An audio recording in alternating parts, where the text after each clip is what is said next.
രാഹുൽ ഈശ്വർ പശ്ചിമ ബംഗാളിലായിരുന്നു. താങ്കൾക്ക് ഓർമ്മയുള്ളതാണ്. രണ്ട് സിംഹങ്ങൾ, ഒരു സിംഹത്തിൻ്റെ പേര് അക്ബർ, രണ്ടാമത്തെ സിംഹത്തിൻ്റെ പേര് സീത. അക്ബർ ആൺസിംഹമാണ്, സീത പെൺസിംഹമാണ്. അല്ലാതെ പെൺസിംഹത്തിൽ അക്ബറിന് പേരിടാൻ പറ്റത്തില്ലല്ലോ. വിശ്വ ഹിന്ദു പരിഷത്ത് പ്രശ്നമാക്കി കോടതിയിലോട്ട് പോയി. നമ്മളൊക്കെ ചിരിച്ചു. അപ്പോഴത്തേക്ക് കോടതി ഇടപെട്ട് പേര് മാറ്റാൻ പറഞ്ഞു. ഇപ്പം അതെന്തോ സൂരജോ തനയോ ആ ആ സിംഹങ്ങൾക്ക് എന്തു പേര്? അപ്പം മൃഗങ്ങൾക്ക് വരെ മതം കാണുന്ന മനോഭാവത്തിൻ്റെ തുടർച്ചയിലല്ലേ യഥാർത്ഥ പ്രശ്നം ഈ പറയുന്ന എന്താണ്? ജാനകി എന്ന പേരല്ല. ജാനകിയെ ക്രോസ് ചെയ്യാൻ വരുന്ന, കോടതിയിലേക്ക് വരുന്ന ഒരു ക്രൈസ്തവ നാമധാരിയുടെ പേരാണ് അവിടെ പ്രശ്നം. ശ്രീ രാഹുൽ ഈശ്വർ. ശ്രീ ഹാഷ്മി, ഇതിന്റെ പ്രിൻസിപ്പിൾ എന്താ, ഇതിന്റെ തത്വം എന്താ? എന്തുകൊണ്ടാണ് CBFCയോ അല്ലെങ്കിൽ സെൻസർ ബോർഡ് നമ്മൾ പൊതുവെ വിളിക്കുന്ന കാര്യമോ നിലനിൽക്കുന്നത്? നമ്മൾ അത് അറിഞ്ഞിരിക്കണം. അത് അറിഞ്ഞാൽ മാത്രമേ ഈ ഡിബേറ്റ് പൂർണ്ണമാകൂ. ലോകത്ത് ക്രിയേറ്റിവിറ്റിയോടൊപ്പം സെൻസിറ്റിവിറ്റിയും വേണം, ലിബർട്ടിയോടൊപ്പം റെസ്പോൺസിബിലിറ്റിയും വേണം. ഇതാണ് എല്ലാ രാജ്യങ്ങളിലും ഏതെങ്കിലും തലത്തിൽ ഏറിയ പങ്കോ ചെറിയ പങ്കോ ആയി നിൽക്കുന്ന സർട്ടിഫിക്കേഷൻ ബോഡിയുടെയും സെൻസറിന്റെയൊക്കെ ആത്മാംശം. അതായത് ക്രിയേറ്റിവിറ്റി, സർഗാത്മകതയോടൊപ്പം സെൻസിറ്റിവിറ്റി, ബാക്കിയുള്ളവരോട് അവരുടെ മനസ്സിനെ മനസ്സിലാക്കാനുള്ള ഒരു എമ്പതി കൂടി വേണം. സെൻസിറ്റിവിറ്റിയോടൊപ്പം അല്ലെങ്കിൽ ലിബർട്ടി, ആവിഷ്കാര സ്വാതന്ത്ര്യത്തോടൊപ്പം ഉത്തരവാദിത്വം വേണം. ഞാൻ പെട്ടെന്ന് 3 ഉദാഹരണങ്ങൾ നമ്മുടെ ഓർമ്മയിൽ തന്നെ പറയാം. കേരള സ്റ്റോറി എന്ന സിനിമ വന്നു. 3 പേരുടെ ശരിക്കുള്ള കഥ 32,000 പേരുടെ കള്ളക്കഥയാക്കി പറഞ്ഞപ്പോൾ നമുക്ക് മലയാളി എന്ന രീതിയിലും കേരളി എന്ന രീതിയിലും കൊള്ളുകയുണ്ടായി. നേരത്തെ ഉടുത്ത പഞ്ചാബിന്റെ കാര്യം പറഞ്ഞു. ഞാൻ ആ സിനിമ പഞ്ചാബി എന്നാണ് കാണുന്നത്. അല്ലെങ്കിൽ പഞ്ചാബിൽ ഒരുപാട് പഞ്ചാബിൽ ഡ്രഗ്സ് ഇഷ്യൂ ഉണ്ട്. പക്ഷേ പഞ്ചാബ് എന്ന രാജ്യത്തെ സ്റ്റീരിയോ ടൈപ്പ് ചെയ്തു എന്നുള്ളതാണ് പ്രശ്നം. അപ്പം സെൻസർ ബോർഡ് വേണ്ട എന്ന നിലപാടിലേക്കാണോ നമ്മൾ എത്തേണ്ടത്, അതോ റീസണബിൾ റെസ്ട്രിക്ഷൻസ് വേണമെന്ന നിലപാടിലേക്കാണോ എത്തേണ്ടത്? ഇതാണ് ചോദ്യം. പെട്ടെന്ന് ഹാഷ്മിയുടെ ഓർമ്മയിലുള്ള 3 കാര്യങ്ങൾ പറയാം. ഒന്ന്, നമ്മുടെ ജീസസ് ക്രൈസ്റ്റിനെ കുറിച്ച് ഡെവിഞ്ചി കോഡ് എന്ന സിനിമ ഗംഭീരമാണ്. ഞാനന്ന് YMCA യൂത്ത് വിങ്ങിന്റെ ഒക്കെ ഭാഗമായി നിൽക്കുന്ന സമയമാണ്. ഞങ്ങളൊക്കെ കുറെ പ്രൊട്ടസ്റ്റുകളും മറ്റും അറേഞ്ച് ചെയ്തു. അതായത് യേശു ക്രിസ്തു മഗ്ദലന മറിയെ കല്യാണം കഴിച്ചു എന്നുള്ളതാണ് ആ സിനിമയിൽ പറയുന്നത്. അപ്പൊ ഇത് ചരിത്രപരമല്ല എന്ന് എഴുതി വെക്കാൻ ഒരു ബാധ്യതയും ഉത്തരവാദിത്വം ഉണ്ട്. കാര്യം എന്റെ വിശ്വാസത്തിന്റെ വികാരം, ഞാൻ യേശു ക്രിസ്തുവിനെ ആദരിക്കുന്ന വ്യക്തിയാണ്. എന്റെ വിശ്വാസത്തിന്റെ വികാരങ്ങൾ ഹനിക്കപ്പെട്ടു. കാര്യം യേശു ക്രിസ്തു കല്യാണം കഴിച്ചിട്ടില്ല എന്ന് നമുക്കറിയാം. അല്ലെങ്കിൽ ഇന്നസെൻസ് ഓഫ് മുസ്ലിംസ്, നമ്മൾ പ്രവാചകൻ മുഹമ്മദ് നബി സല്ലല്ലാഹു അലൈഹി വസല്ലത്തെ മോശമാക്കി കാണിക്കുന്ന സിനിമയാണ്.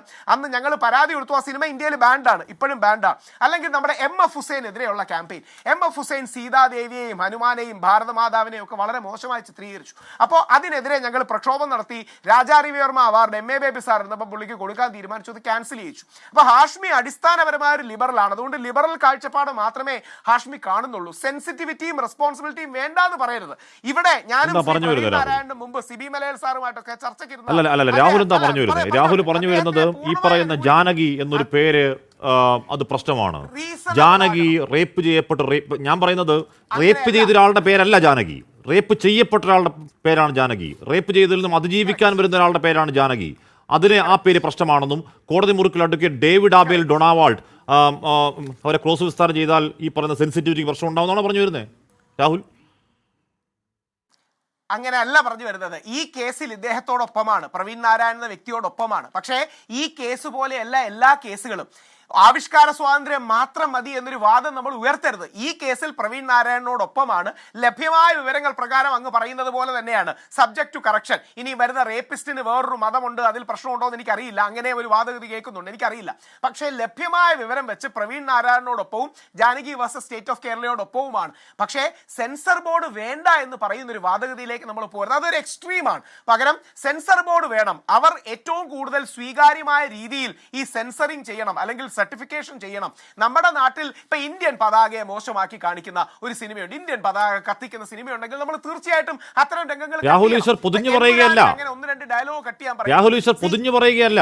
പച്ചവർഗീയത പച്ചക്കെഴുതി കോടതിയിൽ കൊണ്ട് സമർപ്പിക്കുക, അങ്ങനെ എഴുതുന്ന ഒരു സെൻസർ ബോർഡ് വേണ്ടാന്ന് ഷാബു പ്രസാദ് പറഞ്ഞ എന്താ തെറ്റ്? അവിടെയാണ് ഈ കേസിൽ സെൻസർ ബോർഡ് എടുത്ത നിലപാട് തെറ്റാണ് എന്നാണ് പ്രഥമ ദൃഷ്ട്യാ തോന്നുന്നത്. അതിനർത്ഥം സെൻസർ ബോർഡ് വേണ്ടെന്നാണോ? സെൻസർ ബോർഡിന്റെ ഒരു നിലപാടിന് പാളിച്ച വന്നു എന്നിരിക്കട്ടെ, അതിനർത്ഥം സെൻസറിങ് എന്ന പ്രോസസ്സ് വേണ്ടെന്നല്ലോ. എനിക്ക് തോന്നുന്നില്ല ഇന്ത്യയിൽ ആരും പറയുമെന്ന്. സെൻസറിങ് എന്ന വാക്കിന്റെ അർത്ഥം സെൻസർഷിപ്പ് എന്നല്ല. സെൻസറിങ് എന്ന വാക്കിന്റെ അർത്ഥം സെൻസർഷിപ്പ് ബോർഡ് ആവണ്ടെന്നല്ല. Classification and certification. അർത്ഥം എന്താണ്? യു എന്ന് പറഞ്ഞാൽ എല്ലാവർക്കും കാണാം. U·A എന്ന് പറഞ്ഞാൽ പേരന്റൽ കൺട്രോൾ വേണം. അടൽസൊള്ളി അതിലാണ് കയറി പിടിക്കുന്നത്. അല്ല, ഇന്ത്യയിൽ ശരിക്കും സെൻസർ ബോർഡ് അല്ല, CVFC ആണ്, ഫിലിം സർട്ടിഫിക്കേഷൻ മാത്രമാണ്. പക്ഷെ ഇവിടെ പറയുന്ന കാര്യം, എനിക്ക് Janaki versus state of Kerala കാണണമെന്ന് ആഗ്രഹമുണ്ട്, അവർക്ക് അനുകൂലമായി വിധി വരണമെന്ന് ആഗ്രഹമുണ്ട്. പക്ഷെ സെൻസറിങ് എന്ന ഐഡിയ തന്നെ തെറ്റാണ് എന്ന് പറയുന്ന ആശയം നമ്മൾ മുമ്പോട്ട് വെക്കരുത്. നമ്മുടെ സമൂഹം റീസണബിൾ റെസ്ട്രിക്ഷൻസുമായി നിൽക്കുന്നതാണ്. ഈ കേസിൽ ഇവരോടൊപ്പമാണ്. പക്ഷെ ഹാഷ്മി എടുക്കുന്ന ലൈൻ എന്ന് പറയുന്നത് അത്തരത്തിൽ യാതൊരു പരിധികളും വേണ്ട, പരിമിതികളും വേണ്ട. അപരിമിതമല്ല. അല്ല, ഞാൻ പറയുന്നത് കേരള സ്റ്റോറി അല്ലെങ്കിൽ കശ്മീർ ഫയൽസ് അല്ലെങ്കിൽ എന്താണ് ഈ പറഞ്ഞ വാക്സിനുമായി ബന്ധപ്പെട്ട സിനിമ, അതൊക്കെ എന്തുമാകാം. വേറൊരു സിനിമയ്ക്കകത്ത് പ്രധാനമന്ത്രിയുടെ വാചകം ഉൾപ്പെടുത്തിയാലേ പുറത്തേക്ക് വിടൂ എന്ന് പറയുക, അങ്ങനെ ഏകപക്ഷീയമായി ഒരു കണ്ണ് കെട്ടിയ കുതിരയെ പോലെ സെൻസർ ബോർഡ് നിൽക്കുമ്പോഴാണ് ഷാവ്പ്രസാദ് അടക്കം പറയുന്നത്. ഷാവ്പ്രസാദ് ആ ഭാഷയിൽ പറയണമെങ്കിൽ എത്രമാത്രം അദ്ദേഹത്തെ ഉള്ളിൽ വെച്ചിട്ടാണ് ഷാവ്പ്രസാദ്. രണ്ട് ഭാഗത്തുനിന്നും ചില സിനിമകൾ വലതുപക്ഷ പ്രൊപ്പഗാൻഡയാണ്, ചില സിനിമകൾ ഇടതുപക്ഷ പ്രൊപ്പഗാൻഡയാണ്.